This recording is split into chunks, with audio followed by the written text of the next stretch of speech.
Let's get started. There is global outrage yet again over Israeli military action in Gaza. According to the Gazan Health Ministry, at least 45 people have been killed, including 23 women, children and elderly in an Israeli airstrike on a camp for displaced Palestinians in the southern Gaza city of Rafah. Over 200 others have been wounded. Graphic footage shows chilling scenes from the scene in the Tal al-Sultan area on Sunday night when a large explosion occurred, followed by intense fires. The Israel Defense Forces, or IDF, says it killed 2 senior Hamas officials and it is reviewing reports that civilians may have been harmed. In a speech today, the IDF's Advocate General described the incident in Rafah as very difficult and said it regrets any harm to uninvolved civilians during the war. Hours earlier, Hamas had fired 8 rockets from Rafah towards Tel Aviv, the first long-range attacks on the central Israeli city since January. The rockets were mostly intercepted by Israeli air defense systems or fell in the fields. These incidents came 2 days after the International Court of Justice ordered Israel to immediately halt its military offensive in Rafah, where hundreds of thousands of people are believed to be sheltering. The Palestinian Red Crescent has said Sunday's airstrike targeted tents for displaced people near a UN facility. Disturbing footage shows a number of structures on fire next to a banner saying Kuwaiti Peace Camp, and first responders and bystanders carrying several bodies, some of which were charred. A senior official in Gaza's Hamas-run civil defense agency said the agency's rescue workers had seen charred bodies and dismembered limbs and cases of amputations, wounded children, women and the elderly. Visuals show charred bodies being pulled from the rubble, a man holding the headless body of a child, fire raging from tents in the background. Doctors Without Borders has said, "We are horrified by this deadly event, which shows once again that nowhere is safe in Gaza. We continue to call for an immediate and sustained ceasefire."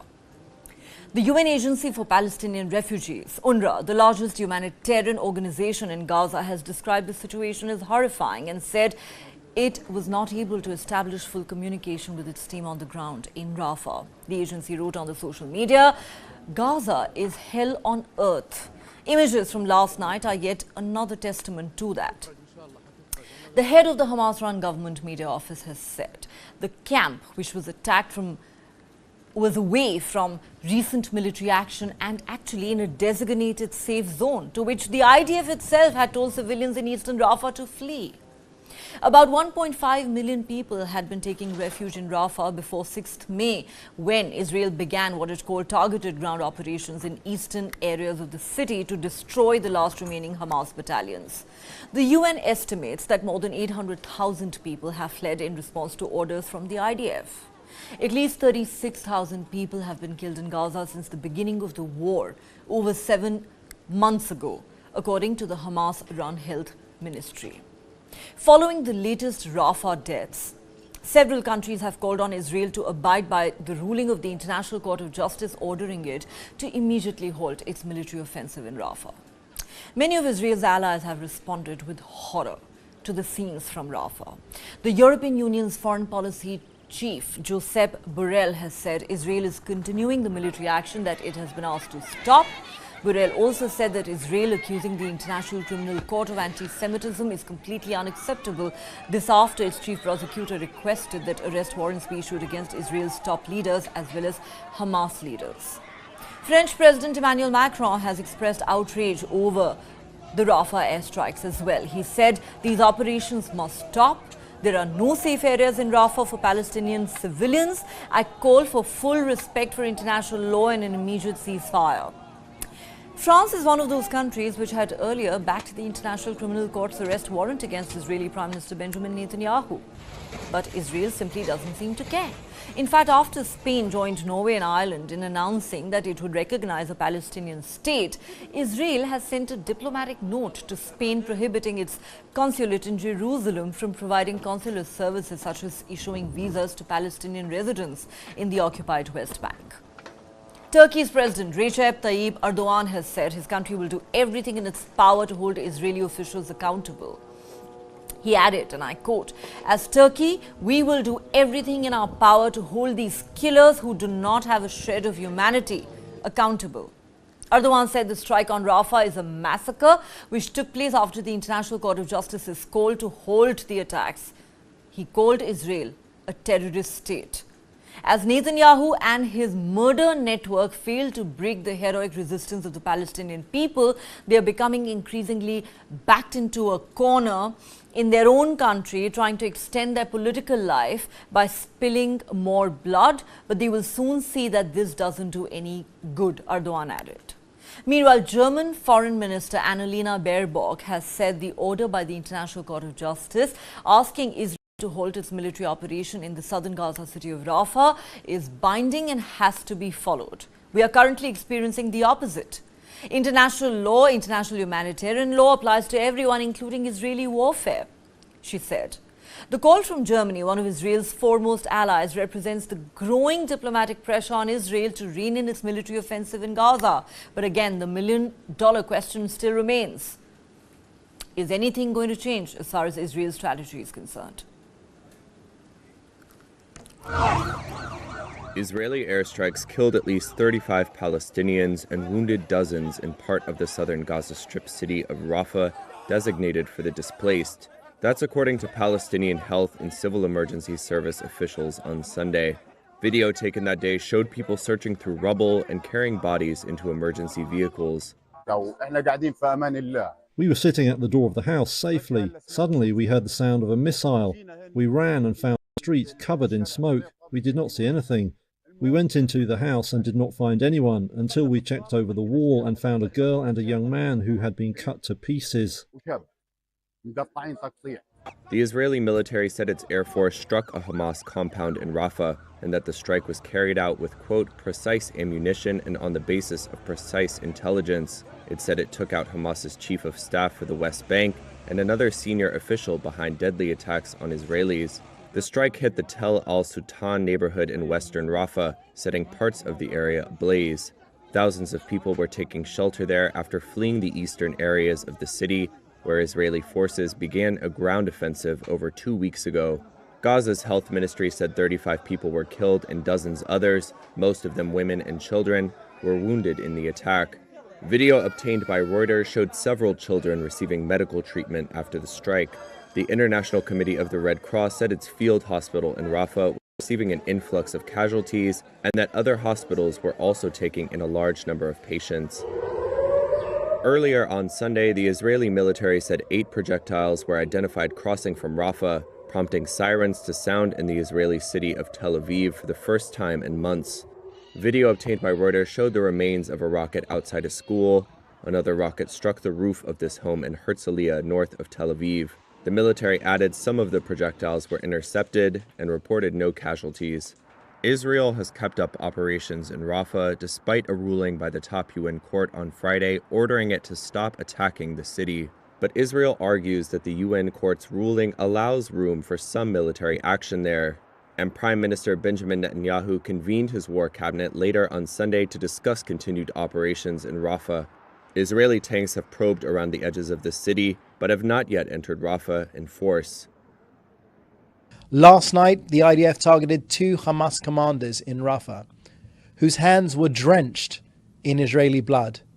According to initial reports, these are initial reports, a fire broke out after the attack, which appears to have taken civilian lives. Civilian casualties are desperately sad, but this is the war Hamas wanted and started. Yesterday, Hamas terrorists fired 8 rockets from Rafah towards central Israel, towards central Israeli cities. Had the Iron Dome not intercepted them, they could have caused mass casualties. The rockets were fired 800 meters away from IDF troops operating in the area. As the IDF troops approached, Hamas fired from within their civilian population, between a mosque and a school. We struck and destroyed the launcher shortly after the launch. This is Hamas's method of carrying out terrorist activities under the cover of their own civilian population against the civilians of the State of Israel. a double war crime. I cannot comment on the casualties because we haven't been able to properly communicate with our team on the ground.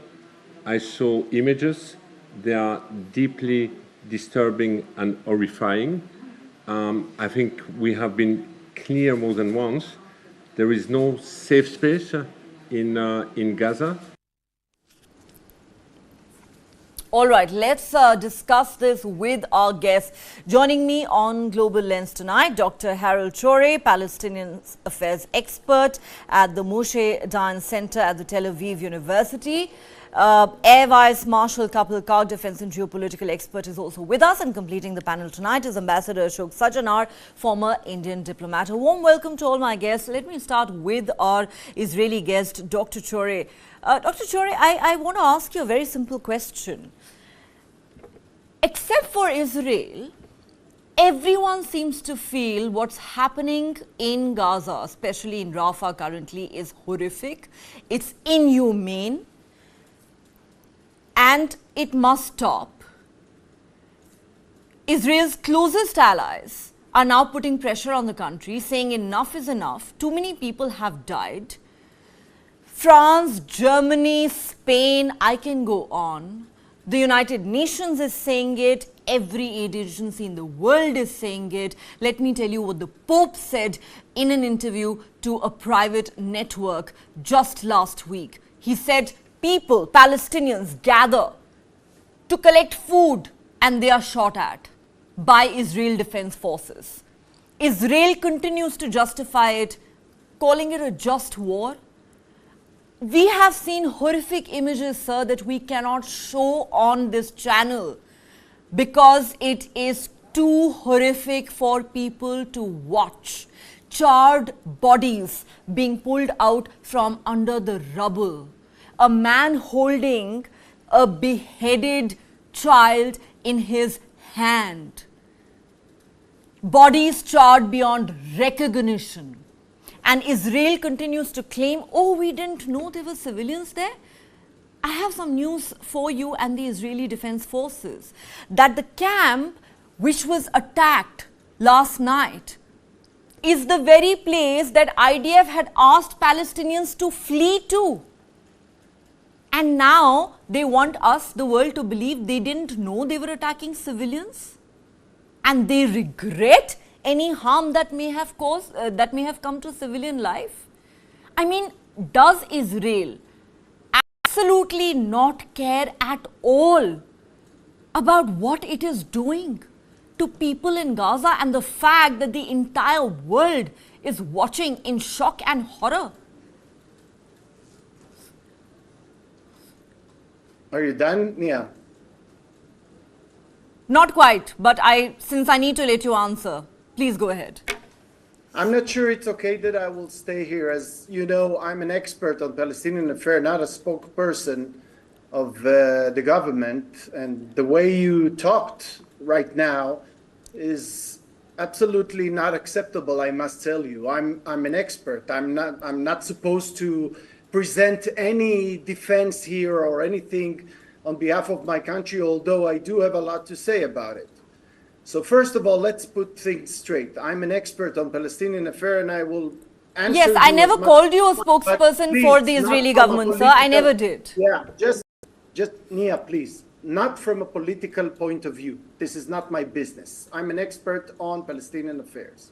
Now let me answer. First of all, let's put things straight. The attack was on two mass murderers with dozens of people bloods on their hand, okay? And it was not, Nia, not at all. It was not, again, on the safe zone of El Mouassi. It was 2 kilometers south to El Mouassi, okay? It was in a place which was now declared by any way as safe place. What you just dubbed was a Hamas narrative. They are saying it. Please do not call me a spokesperson for Hamas, sir. I never called you a spokesperson for Israel. You will not call me a spokesperson for Hamas. I do not become a Hamas sympathizer just by asking you questions, sir. I am sorry. I will take exception to that.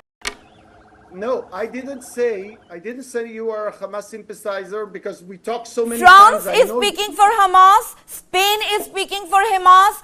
Germany is speaking for Hamas. President Biden, every time he says Israel is not doing enough to minimize civilian casualties, is speaking for Hamas.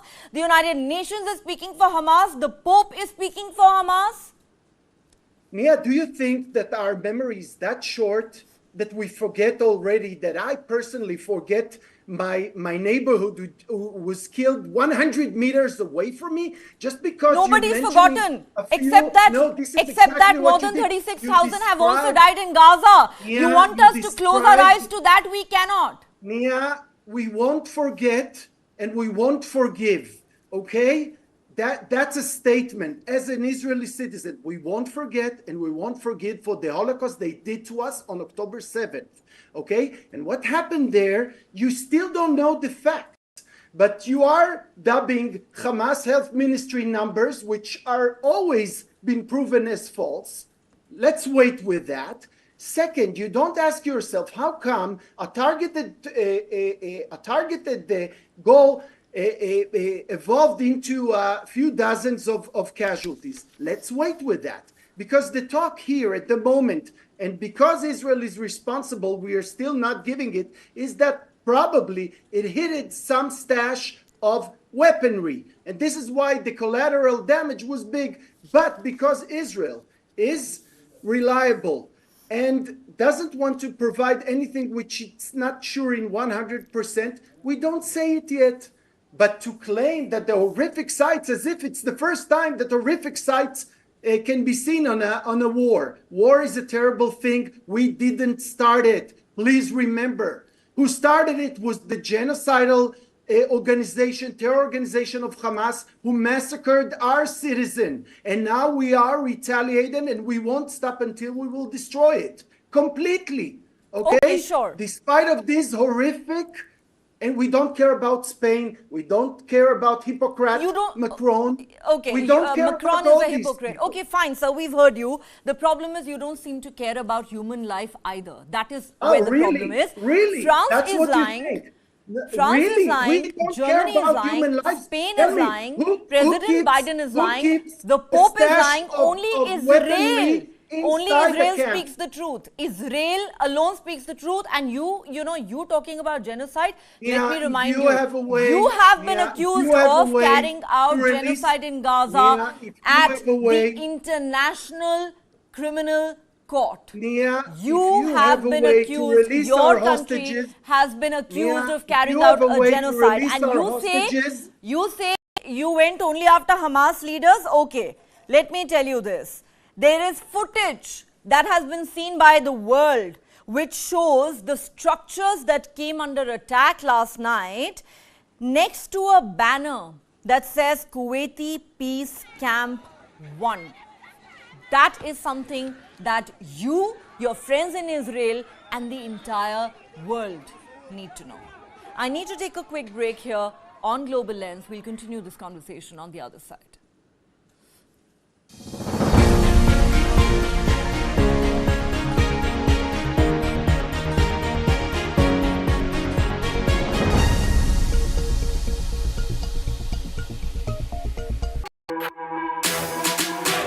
जानना है तो देखिए,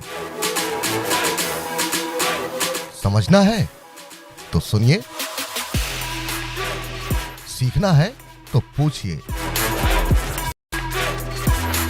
और कमाना है तो खरीदिए। जानकारी, सलाह और निवेश सब एक ही सुपर ऐप पर। पैसे का सवाल है तो जवाब है मनी9। आजादी पैसे की, अभी डाउनलोड करें। Why is the state not looking at putting an embargo on that? As a Telangana person, I will not accept. How do ordinary folks deal with this?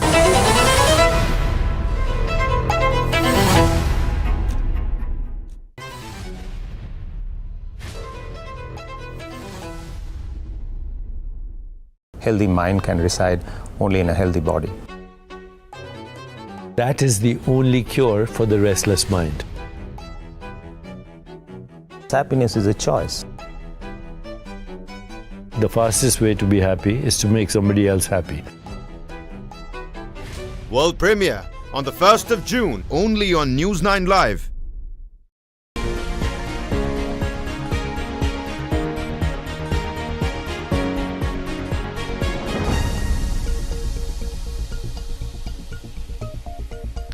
Welcome back. You're watching Global Lens on News 9 Live with me, Neha Khanna, and we're discussing the growing global outrage over Israeli airstrikes on Rafah last night that, according to the Gazan Health Ministry, have left at least 45 people, including 23 women and children and elderly, dead and over 200 others injured. Let me now go across to Air Vice Marshal Kapil Kak.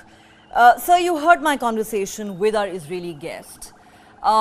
The common refrain from most people that you talk to, who at least come on our shows to defend their country's action in Israel, is we don't care. Collateral damage happens. This is war. War is not pretty, it's ugly. We were only targeting Hamas. Oops, did we kill some civilians? Sorry. We had no idea there were civilians there. The question really is, no matter what even its closest allies seem to now think, calling for an immediate ceasefire, saying the International Court of Justice's ruling must be adhered to, the operations must be immediately halted in Rafah, it is very clear. Whether you talk to an average Israeli or the Prime Minister of the country, their answer is, we don't care.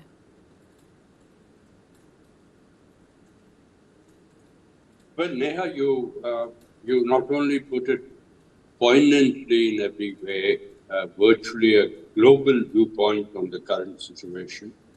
On that, there is no doubt. I think I need to compliment you for the professional manner in which you addressed very, very specific issues for consideration. Regrettably, there are two issues here. One is we won't forget and we won't forgive.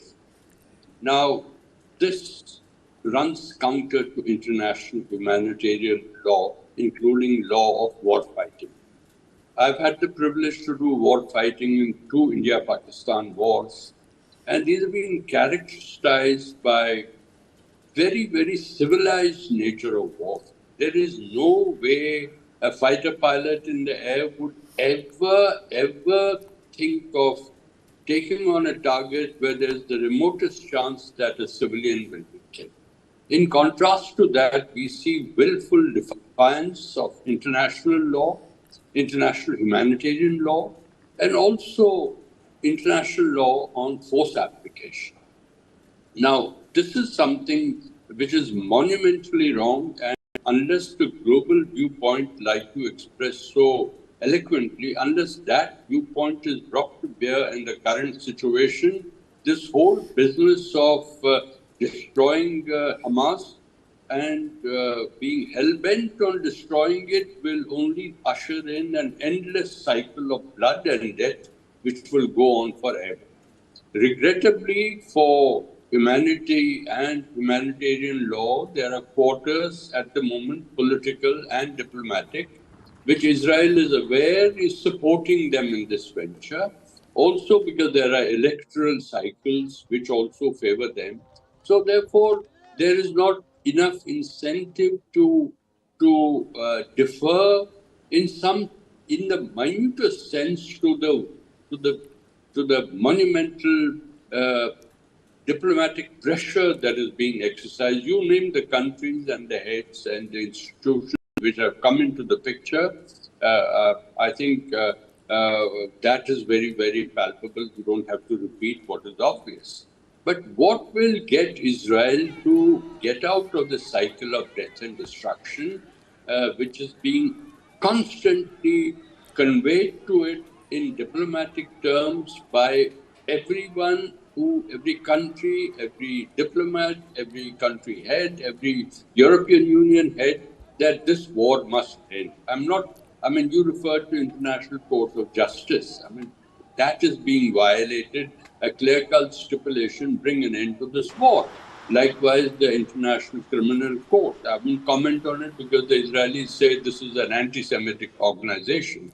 But I think the onus at this moment of time is really on Israel to marshal all its diplomatic and strategic and civilizational strengths. After all, let's not forget what Israel went through in the Holocaust, and no one appreciates death and destruction and the pressures of humanity more than Israel. Maybe this is the time for it to take a call, marshal that strength, and rethink strategically. Because West Asia, which was set on a path of strategic stability after I2U2, after the Abraham Accord, after the decision of India-Europe connectivity via West Asia, everything seemed hunky-dory until the 7th of October was a wake-up call as to whether the world has forgotten Palestine. So maybe this is also a time, not just for Israel, but for the other communities and the nations in the world to rethink Palestine, particularly the two-state option, more realistically and implement it on the ground. It's amazing. You're talking about how they need to implement the two-state solution. Netanyahu is on record as saying he rejects this two-state solution. As a matter of fact, this is one issue that Netanyahu and his closest ally, President Biden, have publicly deferred on. And you know, the trouble with Israelis is you raise questions about their conduct of the war, which has resulted in a humanitarian catastrophe in Gaza. They label you either as a Hamas sympathizer or as being anti-Semitic. I really wonder if Israelis also think the Pope is anti-Semitic because he has condemned what is happening in Gaza. He's called for an immediate ceasefire. He has expressed outrage over the humanitarian catastrophe. Is he anti-Semitic too? And it is ironic that a people who've been through the Holocaust, who should have been most empathetic to violence of this nature, are today being accused of carrying out a genocide, not by me, but by many countries, including South Africa. And the matter is before the International Criminal Court today. Time for us to take another quick break here on Global Lens. We'll continue this conversation on the other side.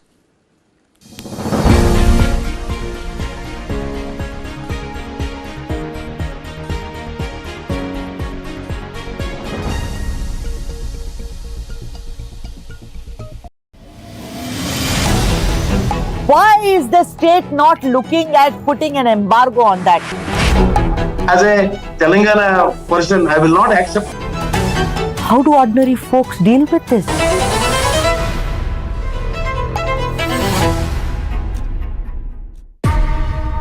वो पूछते हैं कि हम कौन है गालिब, तुम बतलाओ कि हम बतलाएं क्या?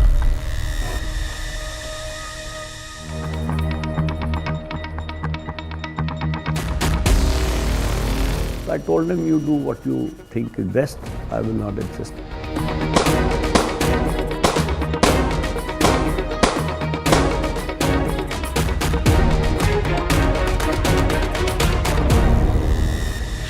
This and more. Streaming on News 9 Plus. News is now content. Subscribe and get free vouchers.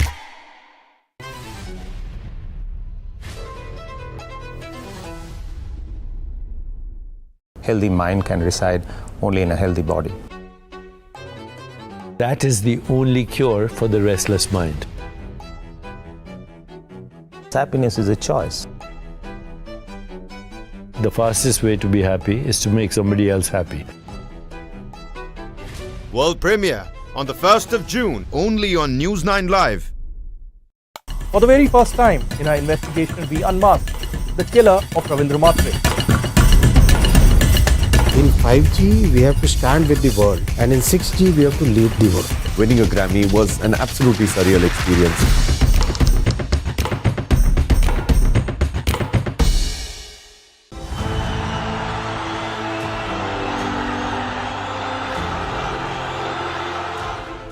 That ink is a semi-permanent dye called the indelible ink. We are the sole manufacturer of this indelible ink. Don't try to repair something which is working. And if you have facial recognition, you can go vote in any booth anywhere based on where you are, and then it will be recorded that you can't vote anywhere else again. Can we retire indelible ink and use biometrics? Theoretically, my answer would be yes.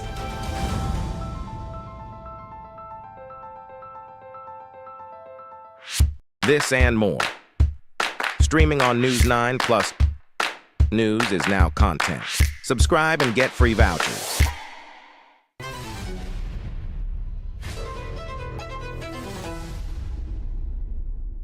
Healthy mind can reside only in a healthy body.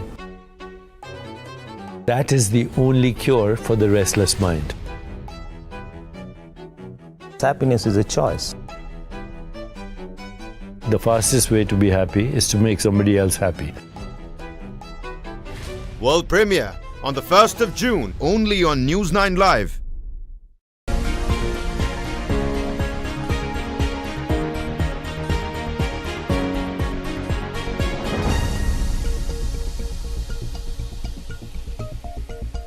Welcome back. You're watching Global Lens on News 9 Live with me, Neha Khanna. Let's go across to Ambassador Ashok Sajjanhar. Ambassador Sajjanhar, we've seen what's happened in Rafah overnight. The visuals are horrific and chilling, to say the least. Charred bodies being pulled out, as I said, a man holding a headless body of a child, amongst other things. Too graphic for us to even show to our viewers.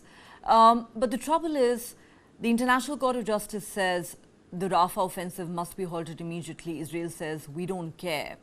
It's accused of carrying out a genocide. There are matters pending before the International Court of Justice and the International Criminal Court. Israel says we don't care. There is talk of arrest warrants being issued against Israeli leaders and Hamas leaders. Israel says we don't care. Its closest allies say this must stop. This is absolutely outrageous. Too many people have died. It's a humanitarian catastrophe. Israel says we don't care. It's all collateral damage.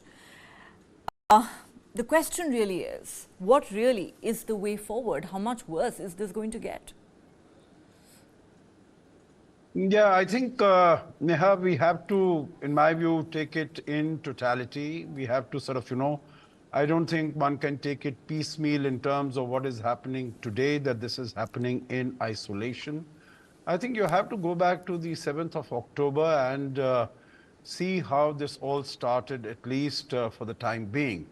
I don't think that, the Hamas, when they attacked on 7th October, they would have thought that, Israel is just going to fire a few rockets or a few missiles and get done with it. Because they would have or should have known that, they're going to be hit hard. And this is what is happening. I think one needs to realize also that as far as Israel is concerned, it's an existential threat for them. They are all surrounded on all sides by hostile powers. They are surrounded on all sides by adversaries. I think they have, also if you look at it, the Hamas has been firing from amongst the civilians, whether from, they have their weaponry in schools, in madrasas, in hospitals, etc.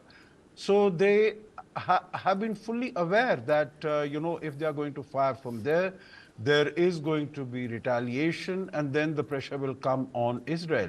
So I think it's a well thought out plan as far as the Hamas is concerned. I agree that, international humanitarian law needs to be observed. Israel has said that as far as it is concerned, it was on precise intelligence and with precise, accuracy that they, as far as the current incident is concerned, there have been civilian casualties.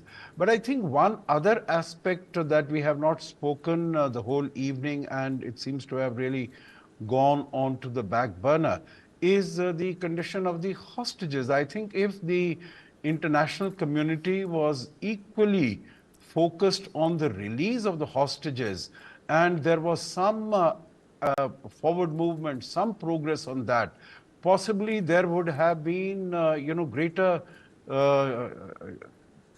well, not exactly justification, but at well, least Netanyahu would not have ended this war, sir. You and I both know that. Well, I don't know what Netanyahu would have done, but I think the international community would have felt, much stronger in its argument that the war needs to end. The final point I would like to make here is, I think Israel started with the objective of completely annihilating Hamas. People said it cannot be done, but still it has been able to do as far as much of the Hamas senior leadership is concerned.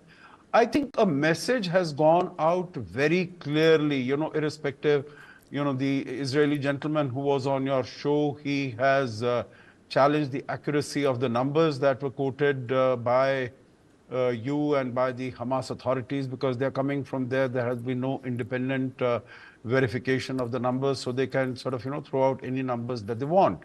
But I think there has been enough damage to the infrastructure. There has been enough number of people who have been killed. I think even if the Hamas has not been completely destroyed as was the objective of Israel, I think the message has gone out loud and clear that if there is again a repeat of anything or an attempt to do anything of a similar nature, that the punishment that the Hamas and all the others will have to face will be very grave, and this would serve as an example.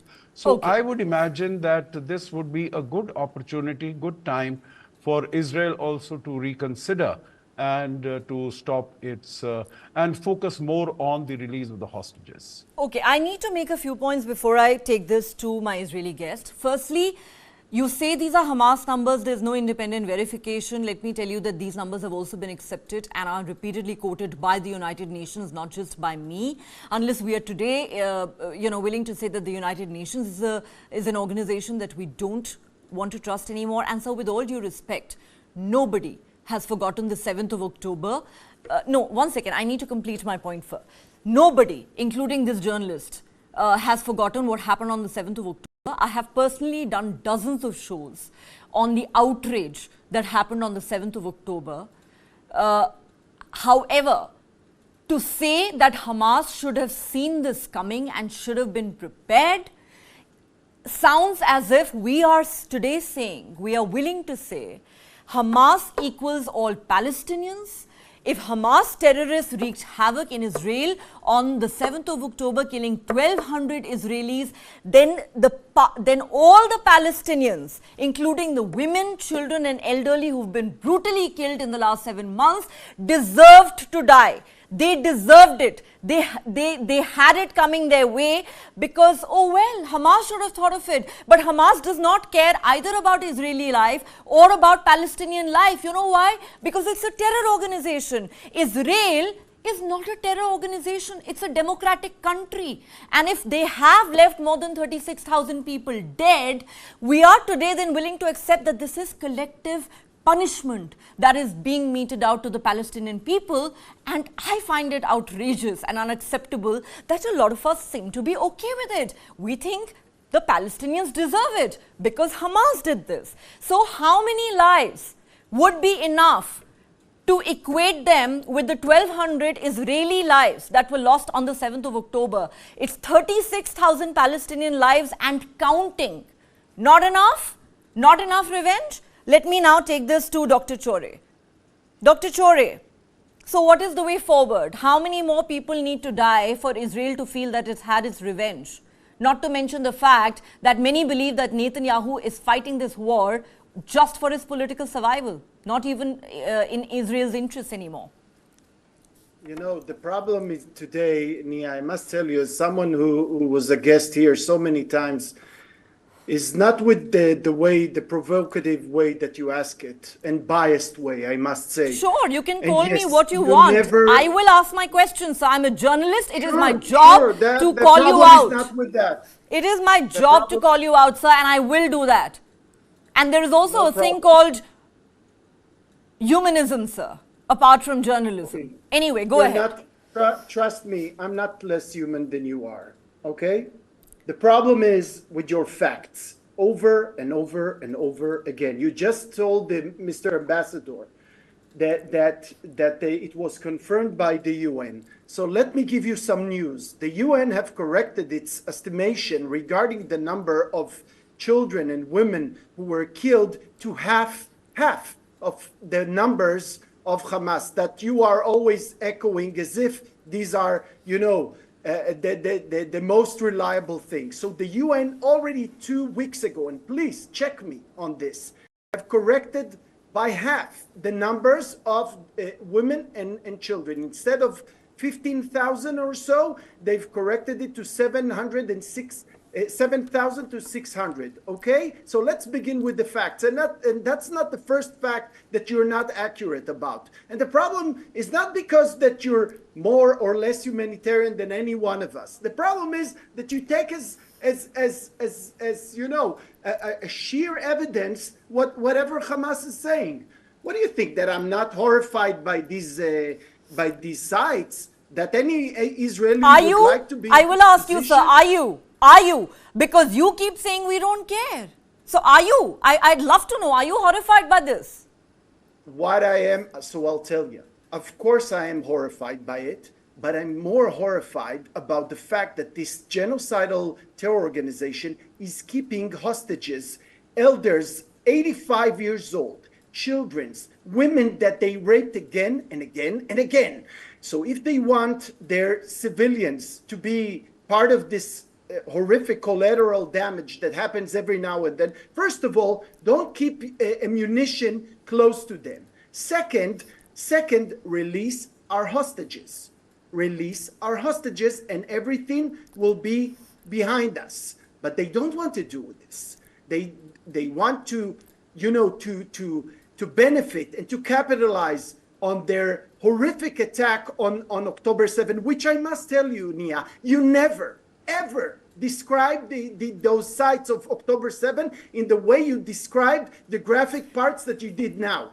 I reject that argument you've made, because I have personally done dozens of shows on the horrors of the 7th of October. And since you are, wait a second, you think you are the custodian of all the facts. I have the facts here with me.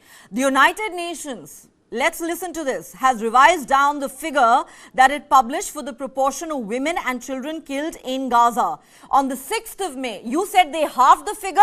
I'm quoting a BBC report. Unless you want to call the BBC also sympathizers of Hamas and anti-Semitic. On the 6th of May, the UN said that 69%, sir, since you said that we do not have the correct figures, now have the courage to listen to me when I'm correcting you. Have the courage to listen to me while I correct you, and while I point out that what you are sharing on my channel is misinformation. Now have the courage to listen to me. On the 6th of May, the United Nations said 69% of reported fatalities were women and children. 2 days later, it said this figure was 52%, not halved, sir. Brought down from 69% to 52%. However, the overall number of reported deaths in Gaza, according to the United Nations, remains unchanged at more than 35,000. Yes, there goes your claim of how they halved the figure. And I think our Israeli friends should also make up their minds about whether they even trust the United Nations in the first place. Of course. Did you give me an opportunity to send you the details? You don't need to send me anything. I have it right here. I'm sharing it with my viewers live on TV, sir, to point out that what you're sharing on my channel is misinformation. You spread lies. I will call it out. You spread lies, sir. I will call it out. I just told you it is revised from 69% to 52%. You claimed it's been halved. You claim it's been halved. And I stand behind it. And anyone you can stand behind any law. That doesn't mean you will not be called out on live television. Listen. Of course, I'm serious enough to stay with you here, don't I? But when you're quoting BBC, which is a secondary on percentage or something. United Nations. This is who came and told you? Antonio Guterres told you he halved the figure? Because he did not. I read it. I read it from several. You may have read it in some Israeli websites. Would you like to let Please me do not answer mislead you? my viewers, sir. Do not mislead my viewers. The figure has been revised from 69% to 52%. No, sir, I'm sorry. You will not get away with lies on my show. You will not. You can spread your propaganda all you want. You will not get away with lies on my show. I will call you out.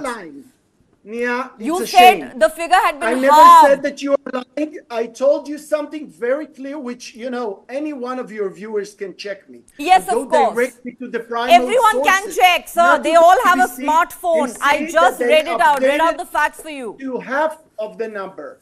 They've really, not half the number. I have already told you. Okay, we are wasting time here on the channel. We're wasting time. We are wasting time. So I'm going to. No, I will not let you get away with lies. Not on my show. Sorry, Air Vice Marshal Kapil Kak. I will give you the last word, sir. Of course, the gentleman from Israel tried to get away by saying the figure has been halved by the United Nations. I just pointed out to him that it hasn't been halved. Anyway, my question is, what is the way forward? Well, the way forward, Neha, is not to talk about 50% or 52% or 69%. This is a time when Israel and Hamas and the international community have to think towards regional peace and a halt to the endless bloodshed one has seen for nearly 7 to 8 months. Not to undermine or dilute the horrific action done by Hamas on 7th of October, not in the least. But I think, as I said earlier, there was a purpose, and they had identified that this new party, a strategic party, a celebration that West Asia was going to witness post the I2U2, the Abrahamic Accords, and the new regional order which had been outlined by the US, was going to relegate Hamas and the issue of Palestinians to history forever. So that was, I'm sort of playing the devil's advocate. And so they were prepared. There was no doubt. I agree with Ambassador Sajjanhar. They were prepared from day one that there will be very heavy costs to pay. They're willing to pay those heavy costs. But 7 months down the line, Neha, but sir, I ask a simple question to anybody who says Hamas knew what they were doing. Hamas equals all the Palestinians? Are we equating Hamas with all the Palestinians? No, that's but my the Hamas question. is... Are we no saying doing that, Palestinians deserve it? Neha, we need to understand this is a very, very grim moment for West Asia. Will this firestorm rage for another 7 months or 17 months? Or do we want measures to be taken, whether it's the International Criminal Court or the International Court of Justice or the United Nations or Macron or Erdogan or the European Union? There are multiple, or Egyptians. All tracks are being activated, are actually active right now. Okay. And in the midst of those tracks being active, you have this attack on the Hamas, ostensibly to neutralize 2 people who have blood on their hands, as per your Israeli guest here. But for 2 people to be neutralized, you have to kill 45 people. There has to be a sense of proportionality even in the war. This is war of human beings. This is not war of animals. You were talking, we're talking tonight about them going after Hamas leaders. Have we forgotten that aid workers have been killed in Gaza when their convoy was clearly marked? Even President Biden lost his patience completely with Netanyahu at that point in time. Have we forgotten that Palestinian civilians who'd gathered to collect food from relief trucks were fired upon? This is what's happening in Gaza. Let's not lose sight of that. Absolutely, I'm completely out of time. Absolutely. Everyone agrees with you. Yes. So it's all very well for them to say, oops, we didn't realize we were killing civilians. Well, I think the Israelis know exactly what they're doing. But on that because note... they have first-rate intelligence, they have first-rate precision-guided munitions. Exactly. And there is no way they can be collateral damage. We fought wars in India with primitive weapons, and yet there was never a collateral damage. That is what I was trying to bring forth to my Israeli guest. Yes. That war fighting. They cannot get away by saying we didn't know that there were civilians. Oh, yes, sorry, absolutely. We may have brought some harm to civilians we didn't mean to. Well, you knew exactly what you were doing, and you will not get away with with making false claims. On that note, Dr. Chore, Air Vice Marshal Kapil Kark and Ambassador Ashok Sajjanhar, thanks very much for joining me on Global Lens tonight. On to some other news. Russia has invited Afghanistan's Taliban to its biggest annual economic forum as Moscow moves to remove a ban on the Islamist movement. Since the Taliban seized power in August 2021 following the withdrawal of US-led forces after 20 years of war, Russia has been slowly building ties with the Taliban, though the movement is still officially outlawed in Russia. Russia's Foreign and Justice ministries have reported to President Vladimir Putin on the issue of removing the ban. An invitation to attend the St. Petersburg International Economic Forum from the 5th to the 8th of June had been extended to the Taliban. Russian officials say Afghan leaders have been traditionally interested in the purchase of oil products. The St. Petersburg Forum, which once hosted Western CEOs and investment bankers from London and New York, has changed significantly amid the Ukraine war, which has triggered the biggest crisis in Russia's relations with the West since the 1962 Cuban Missile Crisis. Western investors seeking a slice of Russia's vast resource wealth have now been replaced by businesses from China, India, Africa and the Middle East. All right, and finally, what a year it's been for India at the Cannes Film Festival. Let's get you a complete lowdown. It has been a stupendously successful year for India at the Cannes Film Festival. Filmmaker Payal Kapadia has made history, becoming the first person from India to clinch the prestigious Grand Prix at the 77th Cannes Film Festival, the second highest prize after the Palme d'Or. Kapadia's highly acclaimed film All We Imagine Is Light is a drama centered on two Malayali nurses who have moved to Mumbai and are navigating life, love and sisterhood. It is the first Indian movie in 3 decades to in the Cannes main competition. After winning the award, Kapadia said it was already a dream to be selected in the competition. This was beyond my imagination. Please don't wait another 30 years to have an Indian film, she said to the audience. The win has reverberated across cinematic circles and of course in India, with everyone talking and raving about it. Prime Minister Narendra Modi said the country was proud of Kapadia's historic feat and in fact, congratulated her on the big win. Congress leader Rahul Gandhi congratulated the director along with Anasuya Sen-Gupta, the first Indian actor to win Best Actress for her role in The Shameless in the festival's Uncertain Regard section. Gandhi said Indian stars are shining bright. These women have scripted history and inspired the entire Indian film fraternity. Many say Kapadia's unprecedented win has personally touched women and those in the indie film space. All We Imagine Is Light received an 8-minute long standing ovation when it premiered during the festival.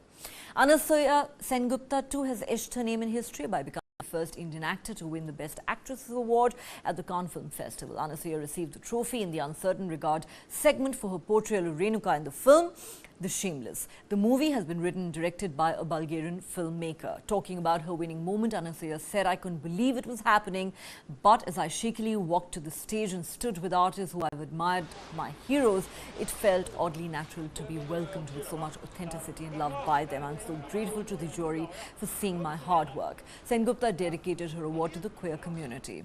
The Shameless was screened at the 77th Cannes Film Festival on the 17th of this month. The film revolves around Renuka, played by Sen-Gupta, who manages to escape from a Delhi brothel after killing a police officer.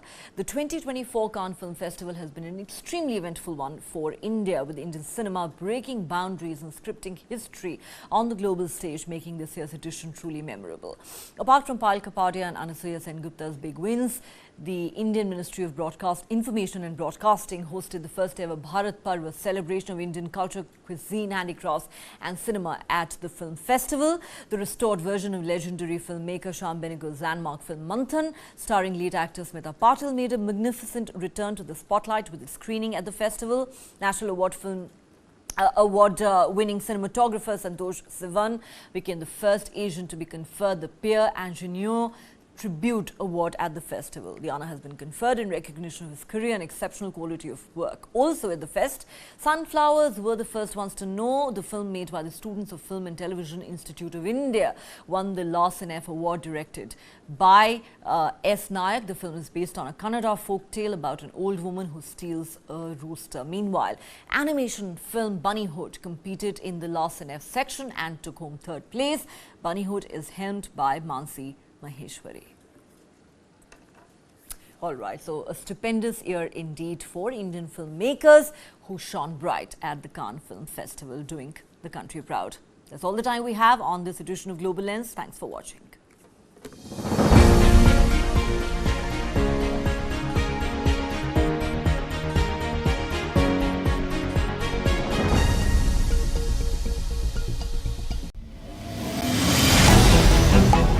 is the state not looking at putting an embargo on that? As a Telangana